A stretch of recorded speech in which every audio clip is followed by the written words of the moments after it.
एक कंपनी की मालकिन होती है जिसका आज बहुत बड़ा मुनाफा हुआ होता है। मुनाफा इतना बड़ा कि करोड़ों की डील होती है। करोड़ों की डील के बाद आज ऑफिस में पार्टी रखी गई थी जिसमें हर एक कर्मचारी, हर एक कलीग्स को बुलाया गया था। इसी खुशी में जो मालकिन होती है वो इतनी ज्यादा शराब पी लेती है कि वो खुद अपने आपे में नहीं रहती। इसी के साथ जो उनके यहाँ पर काम करने वाला एक नौकर होता है वो उससे मदद मांगती है और मदद मांगकर उससे कहती है कि वो उसे घर ले जाकर छोड़ दे।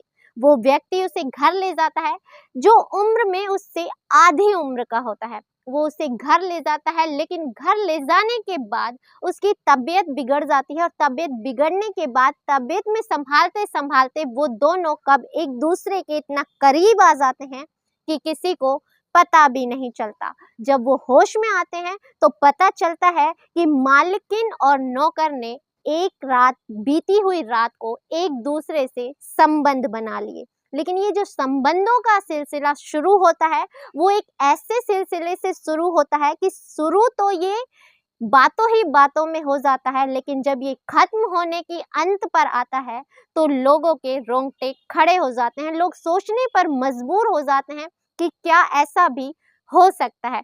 एक बेमेल जोड़ी जिसका ना कोई उम्र थी, ना कोई सीमा थी और ना ही कभी वो चल सकती थी, लेकिन लोग कभी कभी अपनी हवस में और अपने जुनून में ये सब भूल जाते हैं कि वो कर क्या रहे हैं और क्या करना उनका उद्देश्य था। नमस्कार, मैं ज्योति गौड़ और आज की जो सच्ची कहानी मैं आपको सुनाने जा रही हूँ, सच्ची कहानी है छत्तीसगढ़ का एक जगह लगती है अंबिकापुर। अंबिकापुर में एक औरत है जिसका नाम है महालक्ष्मी मित्तल। उम्र रही होगी 40 वर्ष। ये अपनी एक स्टील की फैक्ट्री चलाया करती थी। फैक्ट्री ज्यादा अच्छी नहीं तो ज्यादा बुरी भी नहीं, सामान्य रूप में अच्छी ही चल रही थी कि घर खर्चा बढ़िया से चल जाता था और भी कुछ वर्कर्स को इसने रखा हुआ था जिसे रोजगार मिल जाता था और कई घरों के चूल्हे इसकी वजह से जल रहे थे। सब कुछ सामान्य चल रहा होता है। बात रही होगी सन 2016 की। एक लड़का होता है, नाम होता है विजय, मध्य प्रदेश का ये रहने वाला होता है। ज्यादा पढ़ा लिखा नहीं होता है, उम्र इसकी रही होगी 21 वर्ष और ये काम की तलाश में पहुंचता हुआ छत्तीसगढ़ के ही अंबिकापुर में पहुंच जाता है, इसी स्टील फैक्ट्री में। यहाँ जब वो जाता है तो इससे बताया जाता है कि आप कल इंटरव्यू के लिए आ जाना। ये जैसे ही दूसरे दिन इंटरव्यू के लिए वहां पर जाता है कि ये जाकर के सामने खड़ा ही था कि तभी जो महालक्ष्मी मित्तल है इनके पास एक फोन कॉल आता है।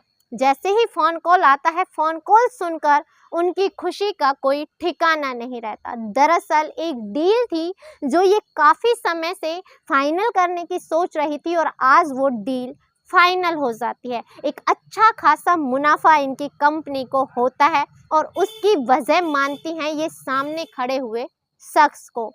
ये उसे तुरंत बिठाती हैं, थोड़े बहुत सवाल जवाब करके उसे नौकरी पर रख लिया जाता है। एक तरह से महालक्ष्मी मानती हैं कि ये जो व्यक्ति आया है ये उनके लिए बहुत ही शुभ है, एक तरह से उनका लकी चार्म। उसे रख लिया जाता है और रखने के बाद अब एक तरह से एक अच्छी डील मिलने का मतलब है कि आगे भी और डील मिलती चली जाती हैं। धीरे धीरे कंपनी दिन दोगुनी रात चौगुनी तरक्की करने लगती है। ऐसे ही करते करते कंपनी काफ़ी अच्छी पोजीशन पा लेती है। सब कुछ सामान्य चल रहा होता है, बढ़िया तरीके से चल रहा होता है। कंपनी दिन दोगुनी रात चौगुनी तरक्की कर रही होती है।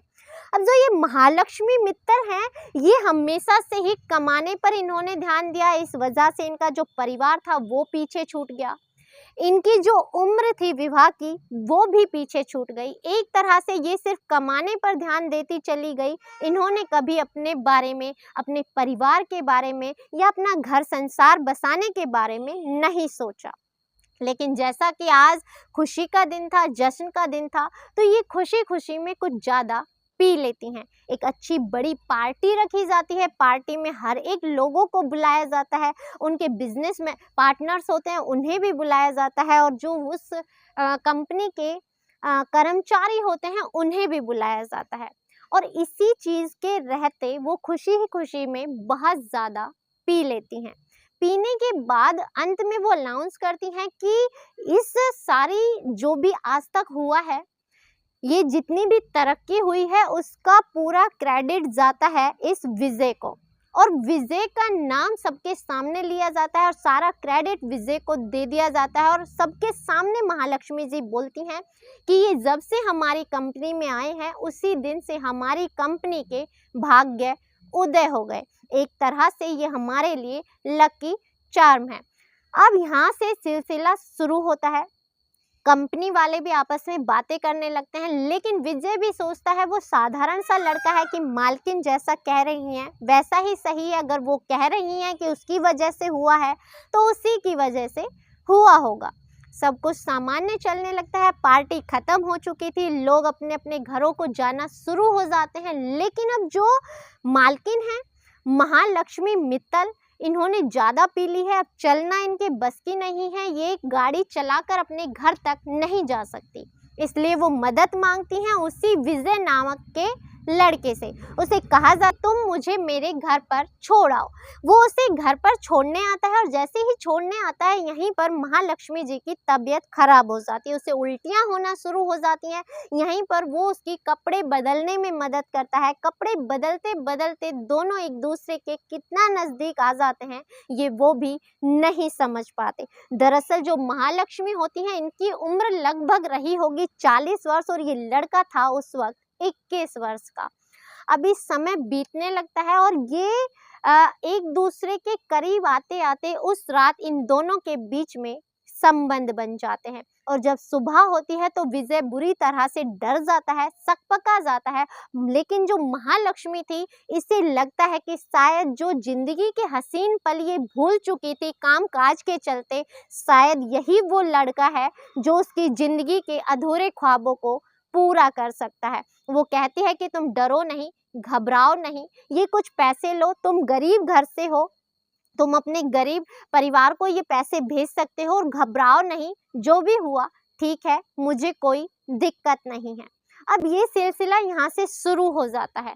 अब ये जो लड़का है इसके पैसों की ज़रूरतें पूरी हो रही थी और यहाँ पर जो ये महिला थी महालक्ष्मी मित्तल, इसकी शारीरिक ज़रूरतें पूरी हो रही थी। लेकिन जो महालक्ष्मी मित्तल हैं ये उस लड़की की तरफ इतना आकर्षित हो जाती हैं कि उससे पति के रूप में देखना शुरू कर देती हैं। लेकिन जो लड़का है ये सिर्फ पैसों के लिए उसके साथ रहता है। वो उसे अच्छे अच्छे पैसे दे रही है, गाड़ी दिला रही है, अच्छे कपड़े, अच्छा मोबाइल, एक तरह से वो लग्जरी लाइफ जीना शुरू कर देता है। धीरे धीरे घर वालों को भी पैसे भेज रहा है, घर वालों को भी ज़रूरतें पूरी हो रही हैं, सब कुछ सामान्य चल रहा था और लड़का अपने मन मुताबिक अपनी ज़िंदगी जी रहा था। इसी बीच लॉकडाउन लग जाता है और कुछ लोग उसे समझाते हैं, उसके साथ के जो दोस्त होते हैं वो समझाते हैं कि तुम आखिर कर क्या रहे हो, सिर्फ पैसों के लिए अपने से दुगनी उम्र की औरत के साथ ये सब तुम्हें शोभा नहीं देता। और शायद एक दिन उसे ये बात समझ आ जाती है और लॉकडाउन के चलते वो कहता है कि मुझे मेरे परिवार की याद आ रही है, यार दोस्तों की याद आ रही है, मैं वहाँ जाना चाहता हूँ। वो बहाना बनाता है और वहाँ से चला जाता है और जाने के बाद अपना नंबर हमेशा के लिए बंद कर देता है। लेकिन अब जो ये महालक्ष्मी मित्तल हैं इनका मन अब उसके बिना नहीं लगता। ये पूरी तरह से उसे अपने पति के रूप में देखने लगी थी और फिर 4 से 5 साल वो दोनों एक साथ पति पत्नी की तरह ही रह रहे थे। बेशक उन्होंने शादी नहीं की लेकिन लिव इन रिलेशनशिप में वो साथ साथ रह रहे थे, तो एक तरह से वो उससे बहुत ज़्यादा लगाव से जुड़ जाती है। अब जब वो नहीं आता है तो 10 दिन, 15 दिन, 1 महीना इंतज़ार किया जाता है और आखिर वो ढूंढते ढूंढते उसी के मध्य प्रदेश में पहुंच जाती है और आखिरकार उसके घर पर भी पहुंच जाती है। और जैसे ही विजय को पता चलता है कि उसकी मालकिन उसके घर आई है, वो छत से कूद करके फरार हो जाता है। मालकिन बैठकर इंतज़ार करती हैं लेकिन वो नहीं आता। ऐसे ही करते करते मालकिन लगभग 10 दिन तक उसके घर रुकती हैं। अब तक घर वालों को सिर्फ इतना पता है कि ये जहाँ पर कार्य करता था वहाँ की मालकिन है और विजय वहाँ पर कार्य किया करता था। सब कुछ सामान्य है, किसी को कुछ नहीं पता, इसलिए उसे अच्छे से रखा जा रहा था, अच्छे से आवभगत हो रही थी और लड़के का इंतजार भी किया जा रहा था। लेकिन जब 10 दिन हो जाते हैं महालक्ष्मी का सब्र टूट जाता है। अब महालक्ष्मी कहती है कैसे भी करके तुम्हें अपने बेटे को ढूंढ कर लाना ही होगा। दरअसल हम दोनों लिव इन रिलेशनशिप में रह रहे थे, वो मेरे साथ मेरे पति की तरह रह रहा था। बेशक हम दोनों ने कानूनी रूप से शादी नहीं की, लेकिन एक तरह से जैसे पति पत्नी रहते हैं हम दोनों बिल्कुल वैसे ही रह रहे थे। इतना सुनना था कि घर वालों के पैरों तले जमीन खिसक जाती है। दरअसल अब जो ये महिला है इसकी उम्र लगभग अब 45 से 50 वर्ष हो गई थी और लड़का 24 से 25 वर्ष का ही था। एक तरह से माना जाए तो दुगनी उम्र का अंतर था। इतना सुनना था कि घर वाले आग बबूला हो जाते हैं, उसे धक्का मारकर घर से बाहर निकाल देते हैं। और आसपास के लोग भी इस नज़ारे को देख रहे थे। महिला को लगता है कि उसकी बड़ी बेइज्जती हो गई, इतनी बड़ी बिजनेसमैन होने के बावजूद उसका इतना अपमान किया गया। वो जाकर थाने में शिकायत दर्ज करा देती है।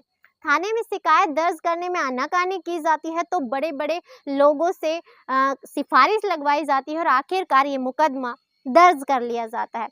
मुकदमा तो दर्ज हो जाता है, लेकिन कुछ समझदार लोग होते हैं, समाज के लोग होते हैं, सभ्य लोग होते हैं, वो भी बीच में आते हैं और समझौता कराते हैं कि जो चीज़ गलत थी वो गलत ही है, इसे अगर यहीं ख़त्म कर दिया जाए तो ज़्यादा अच्छा होगा। आखिरकार महालक्ष्मी मित्तल पीछे हट जाती हैं और ये केस यहीं पर रफा दफा कर दिया जाता है। लेकिन अगर वो सभ्य लोग बीच में ना आए होते तो महालक्ष्मी मित्तल के झांसे से विजय कभी भी नहीं छूट सकता था।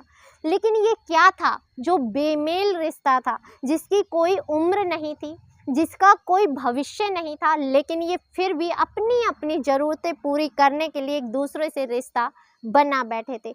विजय को पैसों की ज़रूरत थी और महालक्ष्मी को अपनी शारीरिक इच्छाओं की पूर्ति के लिए विजय की ज़रूरत थी, लेकिन इस रिश्ते का कोई भी भविष्य नहीं था। इस घटनाक्रम को सुनाने का उद्देश्य आपको दुखी करना, परेशान करना है, आपकी भावनाओं को ठेस पहुंचाना नहीं है, बल्कि आपको सचेत करना है, जागृत करना है कि जिस रिश्ते का कोई भविष्य ना हो, ऐसे रिश्ते से पीछे हट जाना ही बेहतर होता है। मिलते हैं अगली किसी सच्ची घटना के साथ। तब तक अपना ख्याल रखें, स्वस्थ रहें, सतर्क रहें। जय हिंद, जय भारत।